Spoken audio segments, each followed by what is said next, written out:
I know it. That's the headache.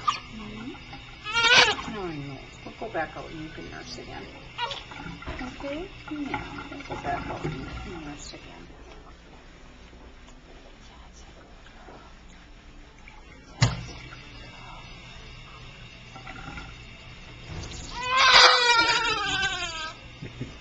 This is just a little soft scrub brush that gets all the goop out.